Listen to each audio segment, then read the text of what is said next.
We're going to jump right in. Rochelle, thanks for coming. Thanks for having me. Coming all the way from Long Beach, California. From Long Beach. How's the stay been so far in Utah?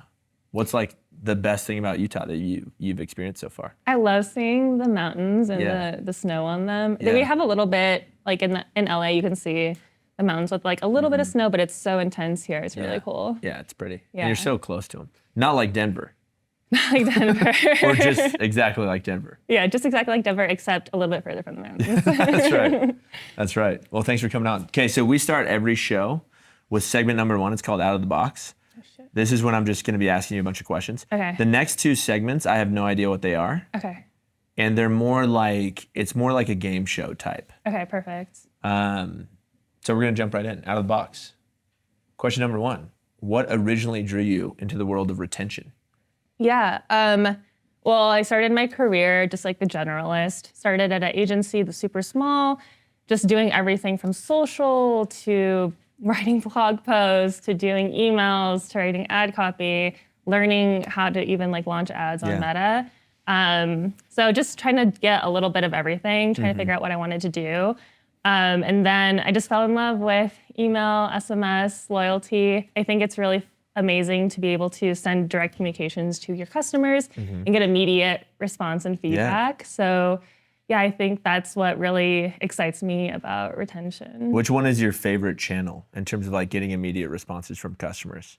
I love email because it's such a, you're getting to talk to them directly, and maybe like everyone has like 10 email addresses at this point, so it's not like super direct. Hotmail, Yeah, Outlook, I actually Gmail. do have a Hotmail email address.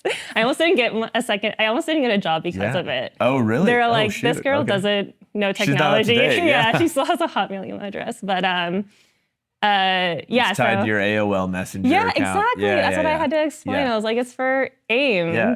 AOL For AIM, that's AOL right. Instant Messenger. Yes.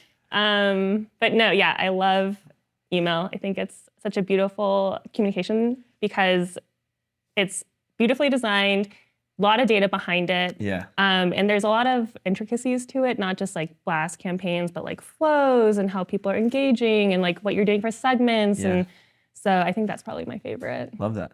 I think even with text, right? I think you're pretty limited. You can like blast people with text, Yeah. but I don't know. As a consumer, I feel like that's where I get the most annoyed. Yeah. Like for I'd much sure. rather get an email than like all these text messages. Yeah. So kind of talk to me about how do CALPAK customers respond to text versus email? It's interesting. I feel like text message, we found that like super short messages perform the best, which is great for us because it keeps costs low too. Yeah. But we have found that like more personal, like we had this campaign back when the pumpkin spice latte came out. You know, it's like an annual thing. Yeah. So we were like, we got our social. Fall. Yeah, exactly. Yeah. We got our social coordinator to like post a selfie with a pumpkin spice latte, and we sent it through SMS and was like, did you guys get your PSL yet? And she had like, we had a pumpkin color of our Luca mini belt bag. So it like tied in beautifully to a cultural event and our product. And people were clicking on that link and purchasing. So Wow, no way. yeah, so it was really interesting to see how our SMS subscribers engage with our content versus email. Can be a little bit more long form, which is great. Show our like lifestyle imagery and it'll get a little bit more creative. But yeah, with SMS, it's just like Short, sweet. short, sweet, a little punchy. Yeah. And is it typically just like, hey, we want to link something in an SMS for them to go directly to the website? Yeah, exactly. Okay. So always having like it's really important to have like that post-click experience, like where are they going? Not to the homepage, right? Like that's probably the worst place to send them. Yeah, where do you Like, send them? So From a text? Yeah, we have, thankfully our digital team is great. They'll spin up collection pages for us. So we recently had like a page, we have like a purple color story. We recently just launched a bunch of purple products. So we're like, can you I saw just your bag too when you came in Oh here. yeah, the like Terra lavender one? 26. Yeah, Yeah, it's beautiful. I know that. We have some amazing purple products, which is great as a purple lover. Yeah. But I was like, we're gonna send a campaign, just purple products, purple color story. So they spun up a collection page of all our purple products, and we're like, okay, we're linking there, you know? Yeah. So just making sure like what we're talking about in the messages it makes sense to where they're going on site. Oh, cool.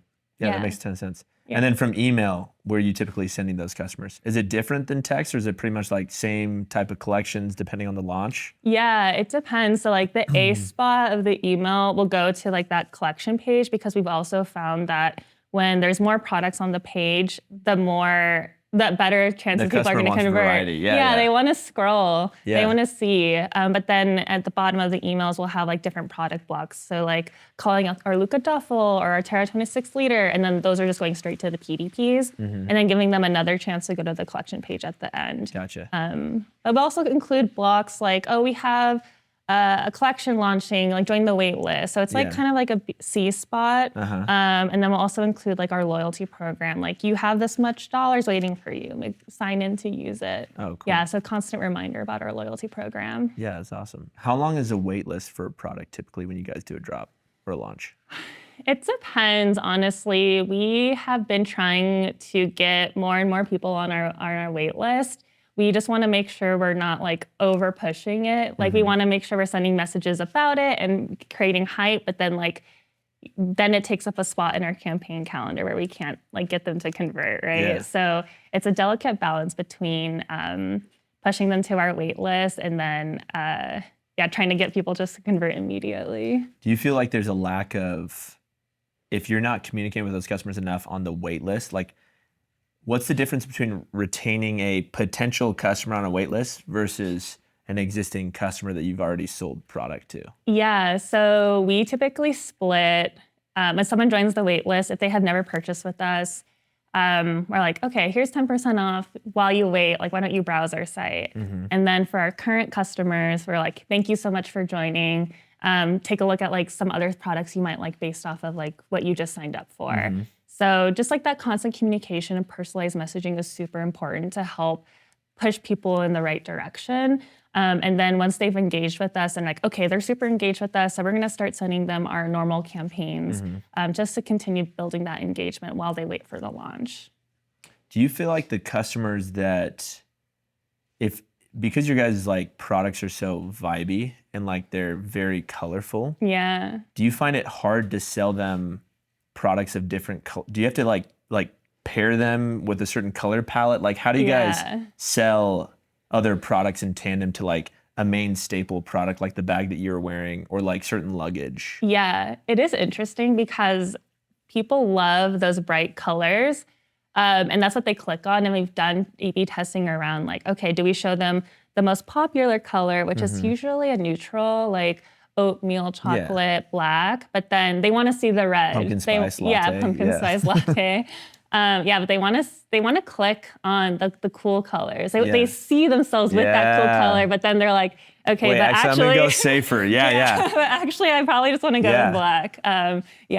So how do you resonate with that? Because obviously you've got this incredible hair. Thank you. So you're one of the people that actually chose to go out on the ledge a little bit more, as opposed to go with, traditional, oh yeah, I'm going to get my hair done. I'm just going to go. Well, I am wearing all black as well. So. It's a good balance. Yeah. No, it's tough. I love purple. I had purple hair for like 5 years. I've had blue hair, green hair, pink hair. I think when it comes to like the bags and the clothing I wear though, I think it's much easier to put together black pieces than it is to put color pieces together. Right. I think with my Terra 26 liter and amethyst, I'm a sucker for purple, and that's a beautiful purple color. It's a beautiful purple. Yeah. We need to do some bags, get OP. Yeah, OP purple. I think we have some really good bags that would fit the background. That'd be fantastic. Okay, so going back to you personally, what kind of led you to CALPAK? We kind of talked about this at dinner last night, but you were on the agency side for so long. What kind of drove you to say like, hey, I want to be in bags and like accessories and things like that? Yeah, I think like coming from agency, I was ready for a change. I was at my last agency for 7 years. I like essentially grew up there, my career. But yeah, I think after a certain period, I'm like, I just want to go deeper on one brand. I just want to be a part of the full process. And retention, you have so much opportunity because you're part of every part of the customer journey. When they go to the website and they sign up, you're there. When they purchase, after they purchase, you're there. When they're working with customer experience, you're there. When you're trying to get them to repeat purchase and you're talking to PD, about the products that you're offering you're there. So I was really excited to go brand side. So I knew that's what I wanted after agency life. And then like with CALPAK, I was like, this is a really cool brand. Well, one, of course, it's super convenient. It's like really close to my house. So that's a plus for that's sure. a big You gotta consider plus. that. I didn't have to relocate and didn't have to travel to like LA City.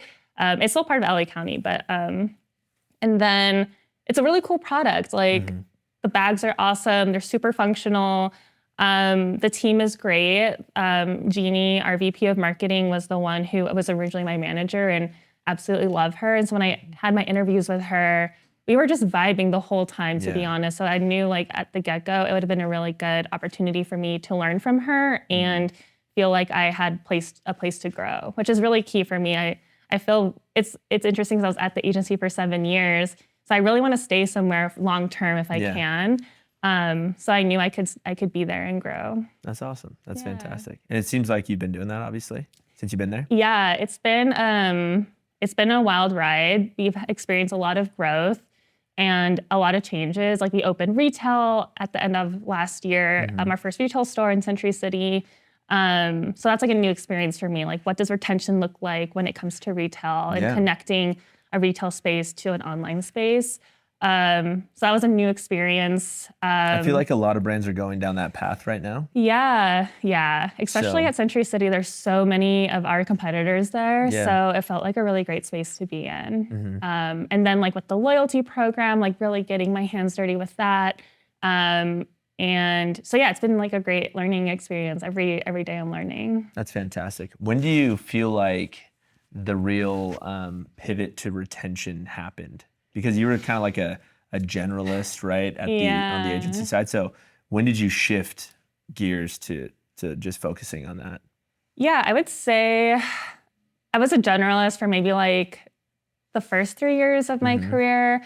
And then at the last agency, the one I was at for 7 years, I really focused on, I was like, okay, I'm not really good at writing long form content, and SEO isn't very interesting to me. Social is cool, but I'm just gonna focus on the paid side. So I really just honed in on retention and acquisition at my last agency, just trying to fill the gaps where I can. But then when it came to looking for a new position after that, I was like, okay, what actually excites me? And it is retention. So I think going brand side, I made that decision to part ways with acquisition and then just solely focus on retention. And what do you feel like your biggest learnings, since you were kind of juggling the two and you are now just focusing on retention, what's the biggest difference between acquisition and retention?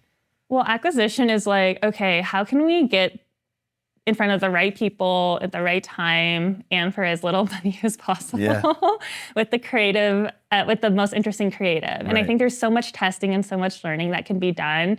And I think that's one thing I really miss about acquisition. But with retention, it's like, okay, how do I get these people to purchase again? And I think that's the toughest part, is like understanding like, okay, what did they see in the beginning?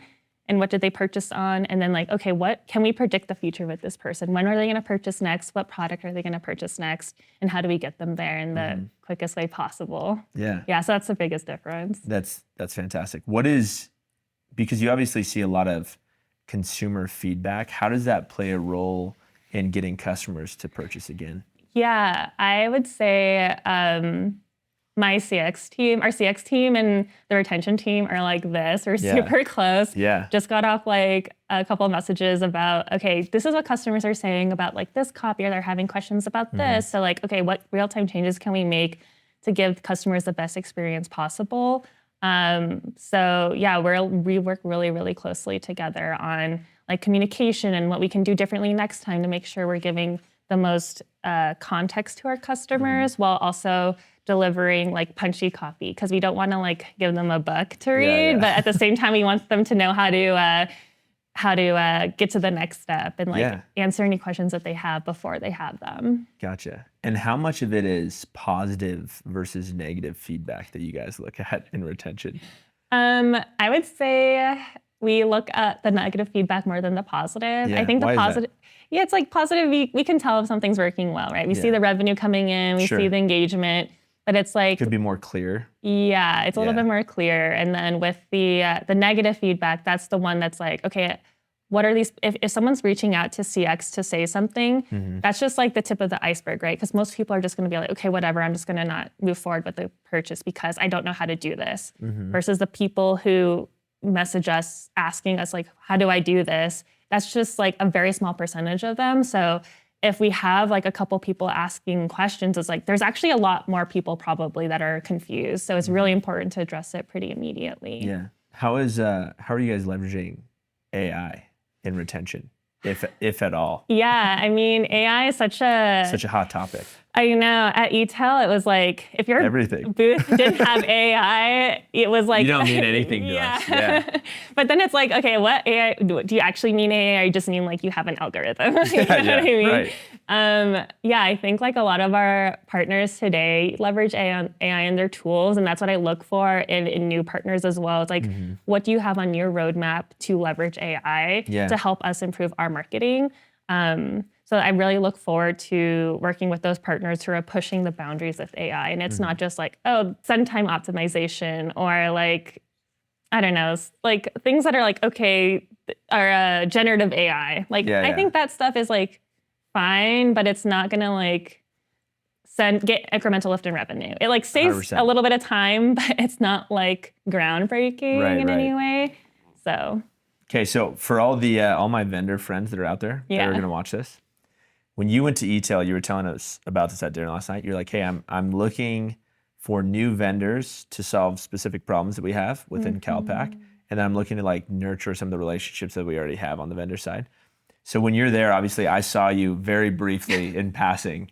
I was sprinting you were sprinting to the next meeting. Yeah. And I was like, hey. And then that was pretty much it. Because we, obviously only had one other call before you agreed to come out to Utah. Which thank you again for coming out here. Thanks for having me. Yeah, and trusting all of us here at Order Protection. I'm still, proof of life, I'm still alive. Yeah, she's here. This is great. We're so happy.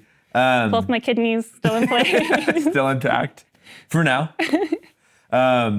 So basically for the tech vendors out there that see your business and see CALPAK just exploding right now, what is kind of like the biggest takeaway that they can get from this episode in terms of what you're specifically looking for on the retention side?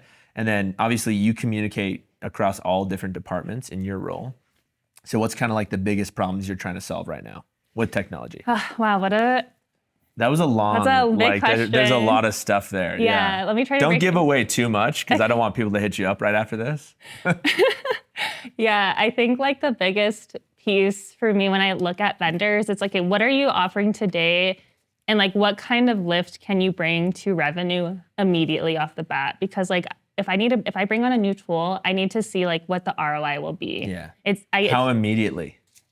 Like ASAP. Well, I need to have a roadmap, right? Or like, let's have a timeline, an action plan of like, your tool costs X amount. We're gonna see Y amount in Z amount of days. Yeah, that's the equation. Yeah. So that's like number one. I think number two is going back to AI. It's like, what does your roadmap look like for this year and next year? Like, I want to see that you're investing your dollars into improving the tool and bringing even more value to your customers. So I think that's the two things I really look forward to. There's all those other things like referrals, like do people use your tool and what are they saying about it?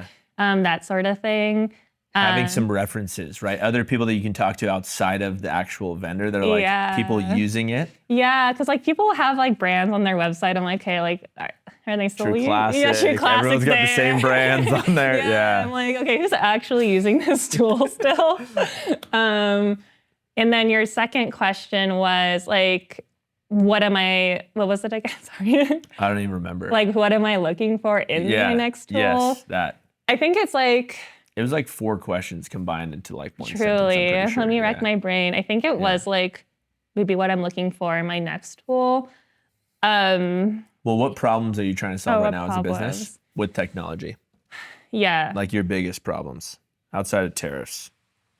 I don't think any technology can correct that. Yeah, I think it really is just trying, because like we have a really solid tech stack today, but it's like, what will bring us more value? Like, what's the next step for us? Like, I think we're in this growth period where it's like, is it too early for this next thing for us? Or is there like an intermediate step we can take before we like onboard this huge tool? I think it's just trying to find like what's gonna work for us today and then maybe in the future. But it's like, you don't wanna jump into a tool that's like super pricey. Yeah. It's like, it's good to have, but like what value is it gonna bring?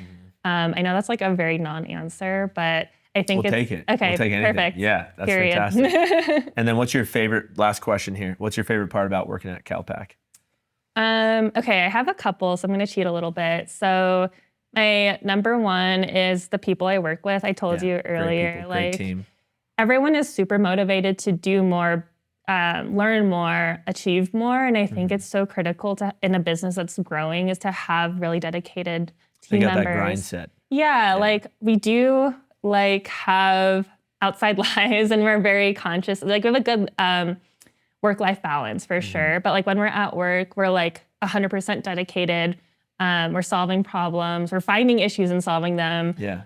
It's not like a clock in, clock out kind of thing. That's great. But I will say everyone is amazing there. I hear like these stories from my old colleagues like, oh, it's so toxic here in the office. Is like there's like this crazy like work, like people are just crazy at work. But at CALPAK, everyone is amazing, super nice, super friendly, even like across departments, departments I don't even talk to. We have a really great sense of company culture. Not to like sell like I'm selling Kool-Aid or anything, but it's like, yeah, everyone just like wants to be there and wants to work hard. And I really appreciate that. And it also motivates me to do more and be better. And then number two is the product is amazing. I love CALPAK. I have so many CALPAK bags now.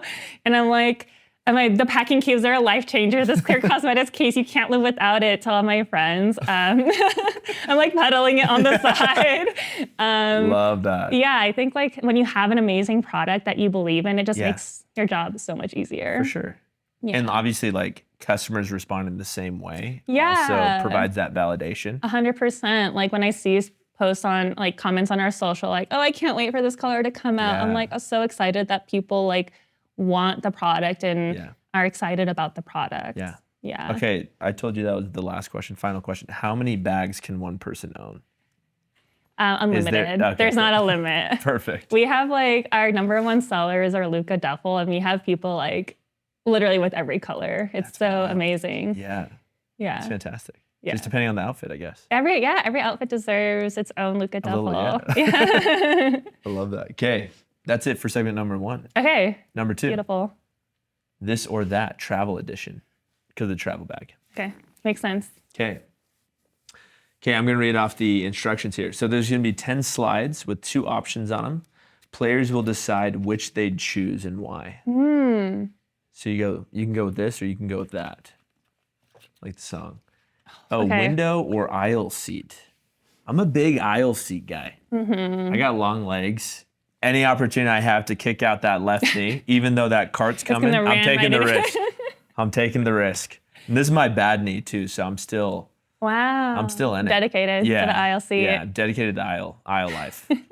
What about you? I would say I like the window seat when you can rest your head on it. Yeah. So that's always nice. And then, I got to get a pic for the gram. That's right. Out the window of the mountains. Yeah, the mountains. I'm like, click. Good old Utah mountains. Yeah. Okay, so window seat. That's great. Airbnb or hotel? That's a tough one. That is tough. Honestly, I'm gonna go with hotel this time. Hotel? Yeah. Why? Airbnb, I've had a couple of bad experiences. It only takes one bad experience. That's all to, it takes. Ruin and it. You can have a bad hotel experience and you're like, oh, this is just this hotel. Yeah. But Airbnb, you're like, okay, the whole company. It sucks. It sucks. I'm out. Yeah. No, and like the cleaning fees, you have to like do your own laundry. I'm washing the dishes wash before the I sheets leave. and the dishes. Yeah. Taking the bedding off. Yeah. If there's a pool there, you have to like change out the chlorine. I was like, this is too much. I'm out there testing the water. Yeah. No, I agree. It's too much. It's tough, and they charge you like. It's hard because I've been doing Airbnbs and I haven't had a bad experience, but you see those horror stories on TikTok. And then like Airbnb doesn't like want to, I don't know, it's tough. I also really like hotels too, because yeah, it's just like, you know what you're going to get. It's a little bit more consistent. It's a really tough one. I guess it really depends if I'm going like with a group of people or if it's just you just did a bachelorette party in Palm Springs. Airbnb? Airbnb. Yeah. It said it held 16 people and there was only 3 rooms. So there were bunk beds. So you're going to hotel. Let's go with hotel for yeah. I had to convince you on that one a little bit. I know, it's tough. Just brought up a relevant experience, and that's all it took. I mean, the Airbnb and I didn't even have the details about the bunk beds. Yeah. Wow. It was a pretty funny experience. But the Airbnb was beautiful. It was like very made up for bachelorettes. Yeah. But it was like, there was like 3 rooms, 3 bunk beds, and pull-out beds underneath the bunk beds. Yeah. But like, who needs to sleep anyways? Right? You don't even go to sleep. I didn't go to sleep. Okay, number 3. Carry-on only or checked bag? I'm a big carry-on only guy. Yeah. Carry-on. Actually, the backpack I have is a carry-on size. Yeah. So like, why check? Carry-on. Just carry on. Yeah. Easy. Number 4. Beach vacation or city adventure? You go first. Let me hear. I'm a city guy. I'm a city slicker. The beach vacation for me, I get bored fast. Oh, really? Yeah. I mean, like, I'll play in the waves. Yeah. I'm still a kid at heart. Yeah. I'll play in the waves, and then if there's not a ball, I'm like, I'm bored. My wife's like, can lay out in the sun. She gets tan. And I was like, need an activity. I need multiple activities. I'm building sand castles, doing whatever I can with my kids. I think kids, if you have a lot of kids, beach vacation is way easier. Yeah. Because they can just play in the sand and do a bunch of stuff. But then I'm also on edge if there's like big waves. Oh, yeah. That makes sense. So, constantly kind of a mixed bag, yeah. So I'm going to say city adventure. City adventure. Having grown up by the beach, I love beach vacations. Yeah. My fiance and I went up to Pismo Beach. Like, we went to another beach, even though we live right next to one. We're like, let's drive to another beach. Yeah. Same ocean. Yeah, same ocean, just different beach, different vibe. Yeah, Pismo's different. Yeah, it's really nice though. Yeah, it's cool. We were just saying we need to go back up there. Yeah, they have like some interesting dive bars, just like, just kind of like living a new life in a new beach. There you go. Yeah. New life, new beach.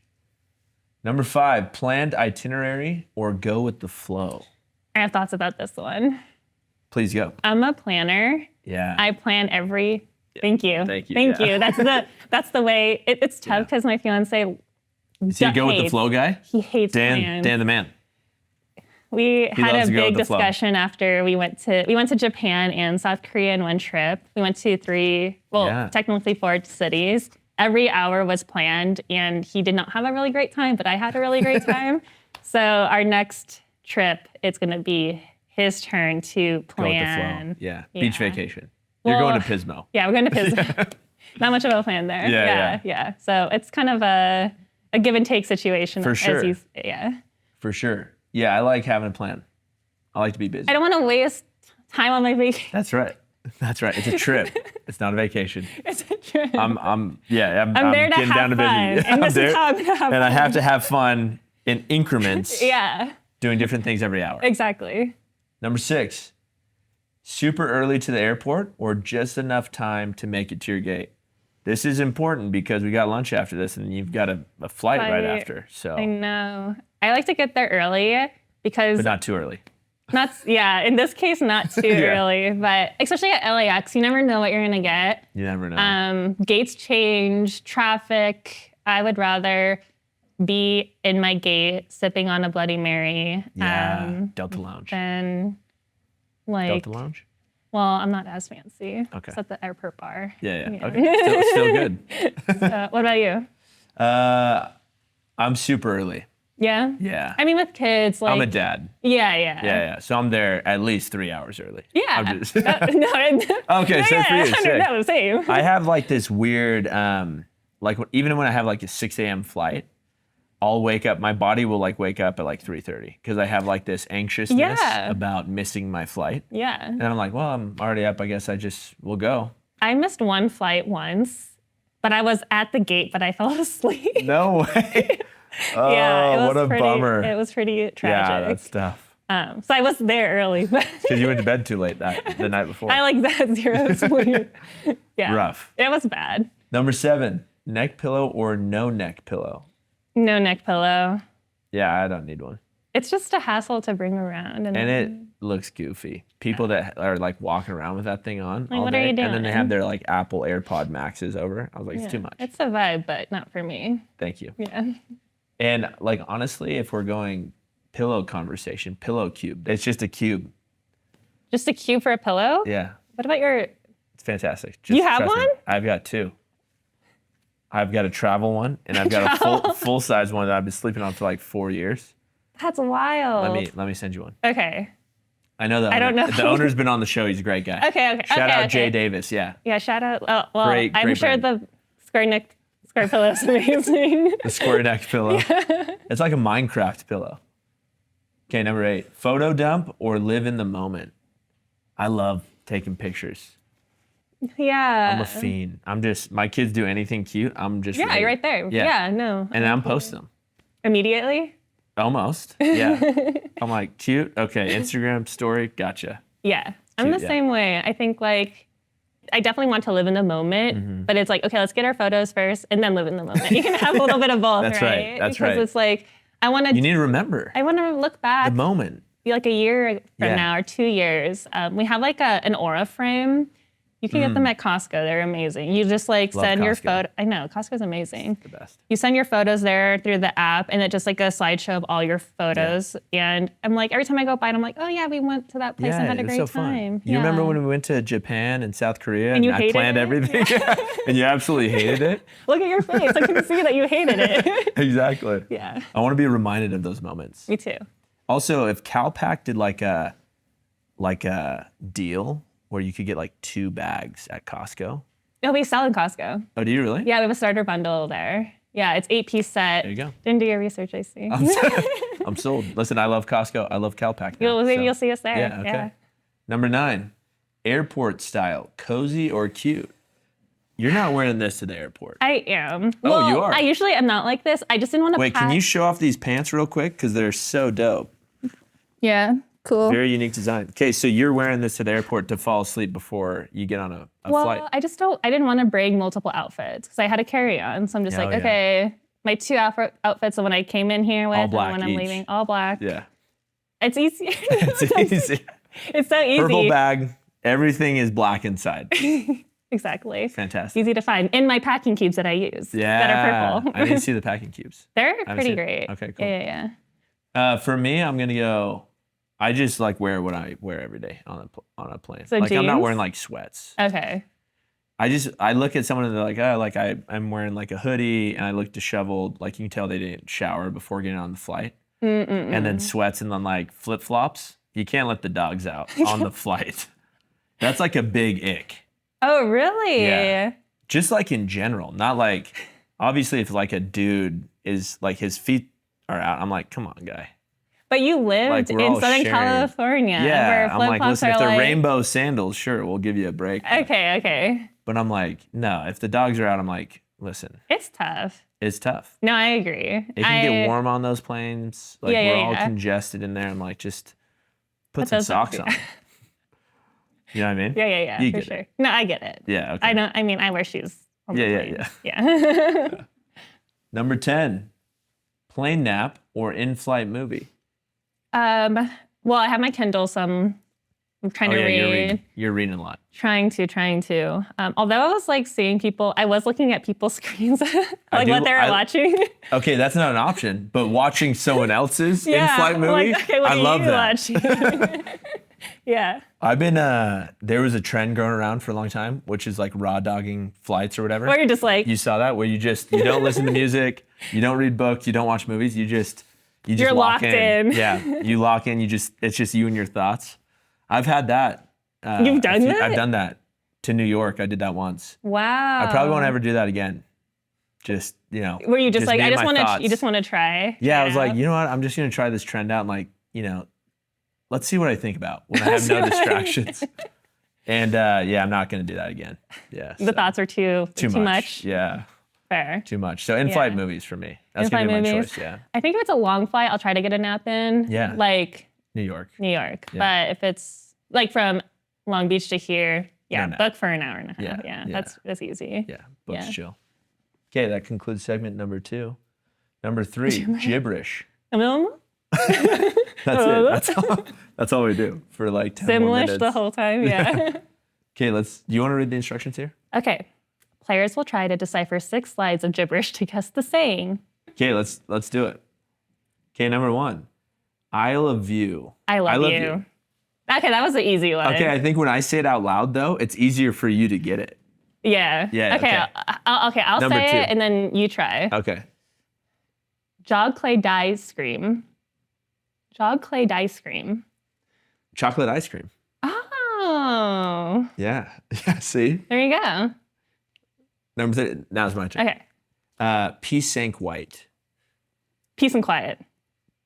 Whoa. It's funny because when I say it, I have no clue. I'm also trying not to look at the words when you say it, so I don't get like. Yeah, smart. Yeah. You're so smart. My culturedin.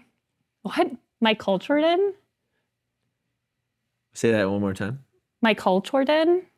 Oh, I got it. What is it? I don't know. Michael Jordan? Oh, big basketball fan. Super into basketball. Number 5. Okay, let me read this one. Okay. Hide, dance, eek. Hide and seek. Yeah. Yeah. Gotta close the eyes on it. Like, don't. Okay, let me close my eyes. Okay. Let me try this. Number 6. We knit, train, sip oars. We knit, train. We knit, train, sip wars. That one's tough. That is tough. We knit, train, sippers. We knit, train, sippers. I'm stumped. Wait, we knit, train, sippers.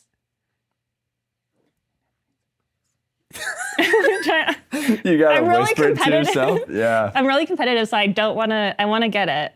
We knit, train. Can they see this soundbite? Her just saying. We knit trains. We knit. I want to say like neighbors is like the last word. Something with the weather. When it rains, it pours. Oh, when it rains, it pours. Wow, I did not. Wow. Yeah. When it okay. That's so hard. The end. The end. Okay, so what's your message to the world? You got 3 cameras on you. We're all staring I wasn't prepared for that one. I do have a personal thing I like to say to myself. It's a little pessimistic, but I do like to say it could be worse. Yeah. It could be worse. That's right. So whatever you're going through may seem bad at the time. Could be worse. It also can be better. Yeah. But I think it just gets me motivated to get through the tough times and I love that. Know that it's going to be better on the other side. Yeah. But my personal mantra. Yeah. Also, pain is temporary. That's another good one. Yeah. Yeah. Pain is weakness leaving the body. Is that like what bodybuilders say or something? Yeah, something. Okay, that's a little too intense. Classic bodybuilder over here. Yeah. Sorry, you got me. Anyways, thank you so much for coming on. And thank you for coming to Utah and trusting us in this basement here in this rickety old school building. No, it's great. I love It's kind of fun. A dungeon, right? Yeah, it is kind of like a dungeon. Yeah. But it's cool. Yeah. It's vibey. No, I love the purple. The purple. It's pretty great. It's great. It's a great shade. Thanks.